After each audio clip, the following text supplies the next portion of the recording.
The crystalline towers of Zephyria Prime gleamed under three suns, but inside the royal palace chaos reigned.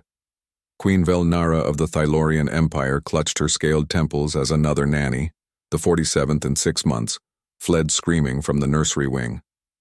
"Your Majesty," gasped the retreating Altarian governess, her forearms trembling. "The younglings, they're impossible.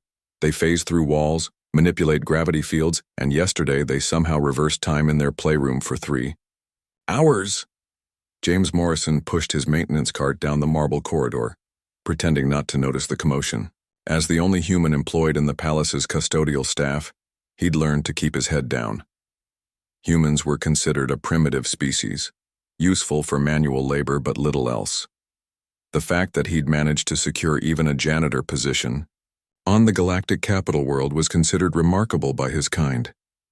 "Find me another Nanny," Queen Velnara's voice echoed through the halls, her bioluminescent crest flaring with frustration. "I don't care if you have to search every system in the galaxy," James continued mopping, but his attention was drawn to the soft whimpering coming from behind the nursery doors. He'd heard those sounds before, not the destructive tantrums everyone talked about, but something else. Something that reminded him of his little sister crying when their parents worked double shifts back on Earth Colony 7. That evening, after his shift ended, James found himself lingering near the nursery wing. The palace was quieter now, most staff having retreated to safer areas.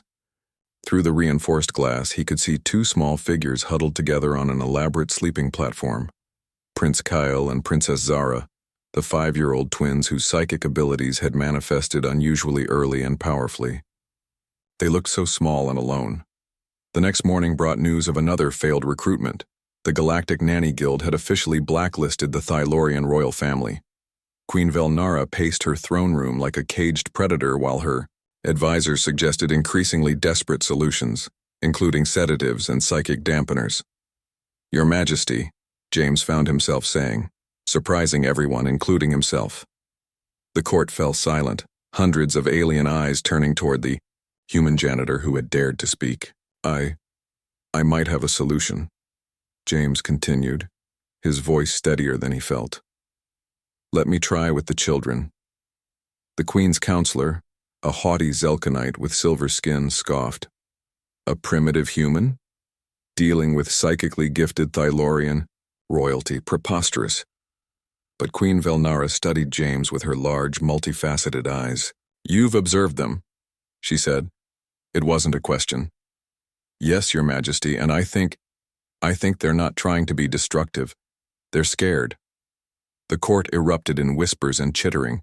The idea that anyone could understand the monster twins better than trained professionals was laughable, but the Queen raised a scaled hand for silence. "1 hour, she declared. 1 hour, and if you survive, if the wing survives, we'll discuss terms." James nodded, his heart pounding as palace guards escorted him to the nursery. The reinforced doors sealed behind him with a definitive hiss. The twins sat in the center of their destroyed playroom, surrounded by floating toys and furniture that defied gravity. Their young faces bore the same scaled beauty as their mothers, but their eyes, large and frightened, were ancient beyond their years. "Hi there," James said softly, sitting cross-legged on the floor at what he hoped was a non-threatening distance. "I'm James.